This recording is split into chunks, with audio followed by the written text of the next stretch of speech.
Moin! Es gibt wieder ein kleines Update von mir, von dem LKW, mehr von dem LKW als von mir. Ich sitze jetzt auf einem Holzstapel bzw. auf dem Stapel Multiplex-Platten, Birke Multiplex. Es fängt gerade ein neues Kapitel an, und zwar nicht mehr Metall, nicht mehr LKW, sondern jetzt geht es mit dem Aufbau weiter und das schauen wir uns jetzt gemeinsam an. Los geht's!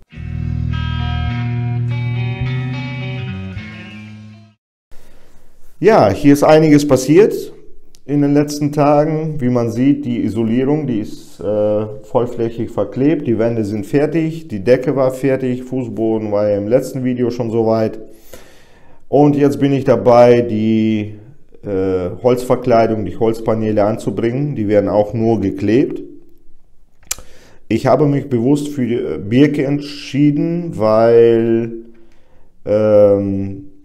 Birke an sich etwas schwerer ist. Ich weiß, viele bauen leicht. Ich muss Gewicht auf der Hinterachse des LKWs bringen. Als wir damals den Feuerwehrkoffer runtergenommen haben, da habe ich mich erschrocken. Da war im Hauptrahmen ein richtig massiver Metallblock verbaut. Ich glaube 60 x 60 und 8 cm hoch, Vollstahl. Das ist jetzt nicht grundlos damals verbaut worden von einem Aufbauhersteller der Feuerwehr, sondern es ist in der Tat so, dass der 120/25 hinten auf der Hinterachse Gewicht braucht, um vernünftig arbeiten zu können. Die Blattfederpakete, die sind recht massiv konzipiert und damit die halt physikalisch die Möglichkeit haben zu arbeiten, brauchen die natürlich eine dementsprechende Belastung und ja, deswegen auch etwas schwereres Holz. Der Preis spielt natürlich auch eine Rolle. Birke ist wesentlich günstiger als sämtliche Tropenholzarten, die die Hälfte wiegen, aber auch von der Dichte halb so massiv sind, beziehungsweise halb so robust sind wie Birke. Die Wandstärke, die habe ich auch etwas massiver gewählt. Einige werden mich vielleicht für bekloppt erklären, aber die Bodenplatte besteht aus 18 mm Multiplex, die Wände 16 mm und die Decke aus, ich glaube, 8 oder 9 mm. Müsste ich nachgucken. 9 mm waren das. Ja, die Holzplatten, die werden geklebt. Was ich gemacht habe, oder wie wir das jetzt verarbeitet haben, zeige ich euch jetzt.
Mir war wichtig, dass diese Übergänge hier, dass die auf diesem Niveau bleiben. Das heißt, auch wenn da jetzt Fußboden drüber gelegt wird, dass sich der Kleber nicht irgendwann mal lösen kann und hier eine Stufe entsteht. Deswegen haben wir überall diese Lamellos mit eingearbeitet und die dann eingeleimt beim Verkleben. Also es ging halt peu à peu die Platte rein, dann halt die Lamellos eingeklebt, die nächste Platte draufgeschoben und so weiter und so fort. Insofern ist die Verbindung zwischen den Platten da und es ist jetzt gewährleistet für die Zukunft, dass die zumindest vertikal sich überhaupt nicht mehr verschieben können. Das war mir halt wichtig. Das sieht man auch an der Decke, die ist so gut wie eben. Kleine Übergänge von unter 1 mm, die gibt es garantiert an ein paar Stellen, aber da werde ich auch Abhilfe schaffen, indem die einfach wegschleife.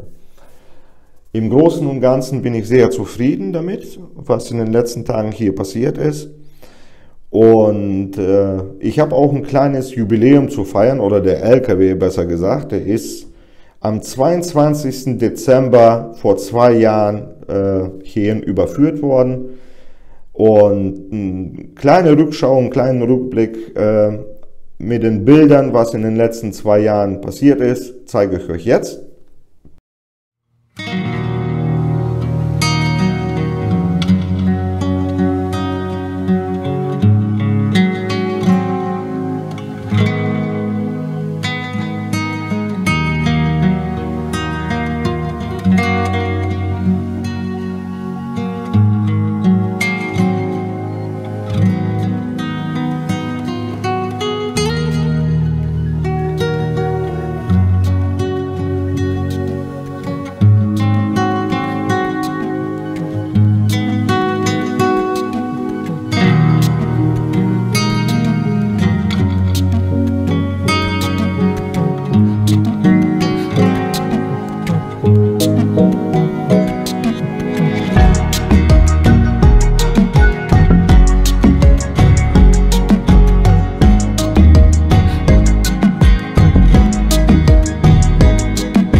Ja, wie man sieht, ist einiges passiert. Die einen sagen viel zu schnell, die anderen sagen viel zu langsam. Ich bin mit dem Tempo recht zufrieden.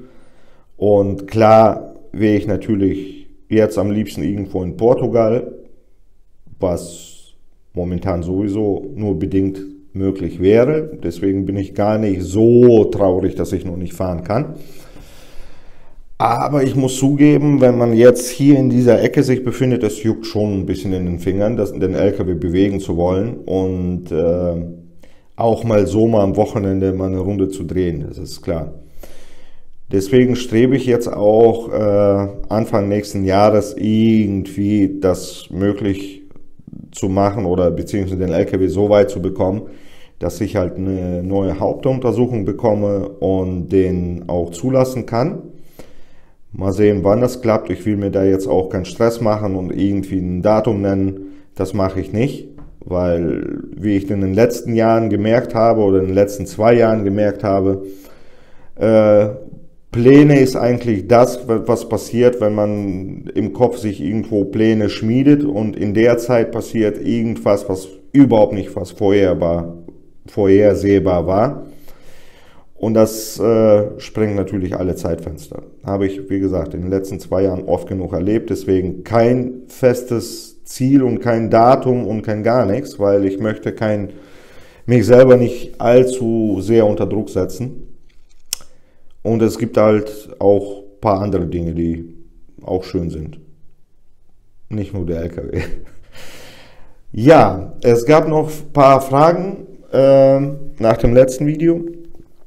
Einmal gab es Fragen bezüglich der Solaranlage. Warum so viel und was für Paneele und warum die Paneele.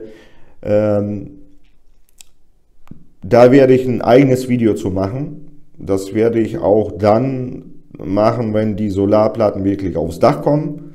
Das wird ein separates Video geben, was nur die Solargeschichte betrifft.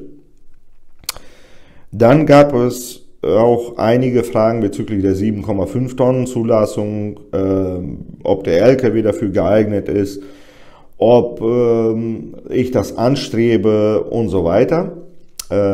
Dazu möchte ich jetzt auch mal eben Stellung nehmen. Und zwar, das ist ein absolut verkehrtes Fahrgestell für die 7,5 Tonnen Geschichte, weil das Chassis an sich, das geht an die 6 Tonnen. Ich denke mal, mit dem Zwischenrahmen, mit dem Dachgepäckträger sogar weit über 6 Tonnen. Und dann mit einem Koffer und den ganzen Tanks und der ganzen Geschichte, das wird überhaupt nicht funktionieren. Also wer mit 7,5 Tonnen spekuliert oder haben möchte, also mit 120, 25 keine Chance, geht nicht. Was ich persönlich von den 7,5 Tonnen Expeditionsmobilen halte, da wurde ich auch mehrmals in den letzten Wochen drauf angesprochen. Machbar ist das sicherlich, mit viel Fantasie oder halt mit viel Leichtbau oder mit dem vernünftigen passenden Fahrgestell. Und in meinen Augen ist das einzige Fahrgestell, wo man ohne viel Einbüßen ein 7,5 Tonnen 4x4 Fahrzeug auf die Beine stellen kann, ist zwar nicht ganz LKW, sondern Leichtbau-LKW-Bereich, das wäre ein Iveco Daily 4x4. Das ist erreichbar mit wirklichen 7,5 Tonnen.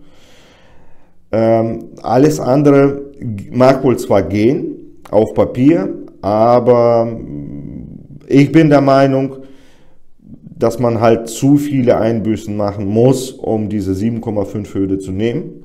7,5 Tonnen Hürde.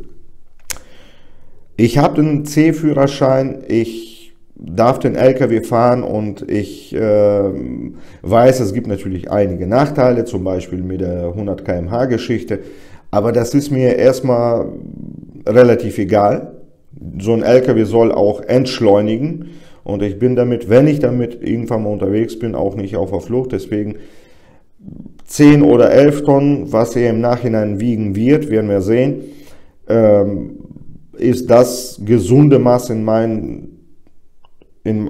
meinen Geschmack. Und das habe ich in Kauf genommen und so baue ich auch weiter. Und ja, es bleibt auf jeden Fall spannend. Es geht demnächst mit Elektrik weiter, mit Möbelbau, Wasserinstallation und so weiter. Bleibt dran und wir sehen uns im nächsten Video. Bis dann.